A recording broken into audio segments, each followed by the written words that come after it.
I'm still in Old City, Philadelphia, on my way to meet one of the first American heroines.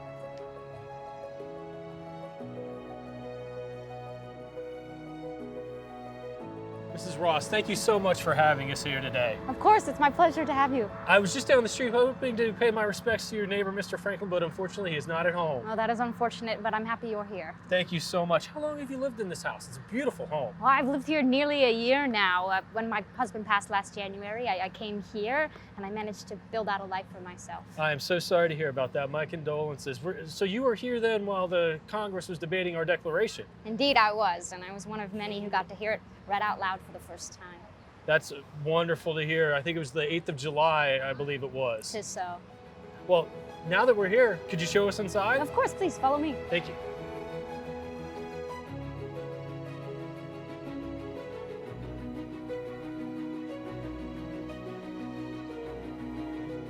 Thank you for having us in. It seems like you've been quite busy of late. I certainly have, and being an upholsterer does keep me busy. I make a variety of things, from pillows, for example. I make curtains, the Venetian blinds you see in the window there. I create the tape that holds them together. And of course, everything for the bed, from the mattress to the coverings, valances, curtains, and pillows. It seems like you're going to be shipping some things out soon, too. Well, all the fabrics you see around you are imported. Most of my clients are of the other sorts, and so they prefer imported fabrics. And I understand that General Washington has been here of late to see you. Well, certainly he has, and he did make a rather special request of me. A flag, which I had never made before, but I told him as such. I do not know, but I shall try. And when he came, the general did bring a design with him. It was for a square flag with 13 red and white stripes and a field of blue with 13 six-pointed stars, which was lovely, but I did have some recommendations, naturally. I recommended the flag be made rectangular, much more flattering. They agreed.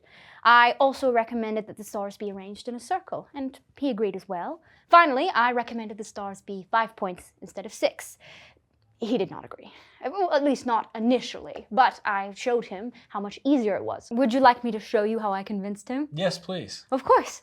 Now, I learned this method on how to fold a 5-pointed star when I was quite a bit younger than you and I.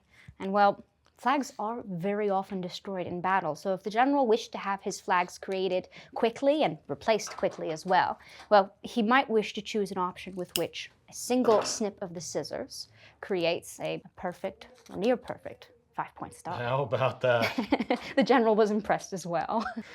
Thank you so much. Of course. Tell us a little bit more about the house here. Well, I've lived here, as I said, for about a year now, and this here is my workshop. I'm able to welcome clients through the door there, and my chambers are just upstairs.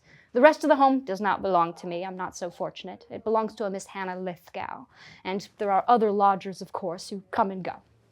Would you care to show us another part of the house? Of course, I'd be happy to, upstairs. Now, this reminds me of some of the popular images I've seen of you sewing the flag. Typically, we wouldn't have a flag laid out on the floor, but at the same time, this is no ordinary flag, no ordinary effort. Well, certainly not. And most of the work that I've done, I can do openly in my upholstery shop. But when I was making the flag for General Washington, I had to keep it secret. It was dangerous work, even though it was just a needle and thread. If I were caught by a loyalist or a British soldier, I might be charged with treason. At worst, I could face imprisonment. Oh, even worse than that, I might face public execution. Yeah, I understand some of your neighbors have already been sent off to Virginia for their loyalist sympathies. So I must be careful, and I do rely on your discretion. Well, on behalf of myself and a very grateful country, thank you for your efforts. Of course, I'm happy to help the Patriot cause. And thank you as well for inviting us into your home. You've been a very kind and gracious hostess. Well, it was my pleasure to have you.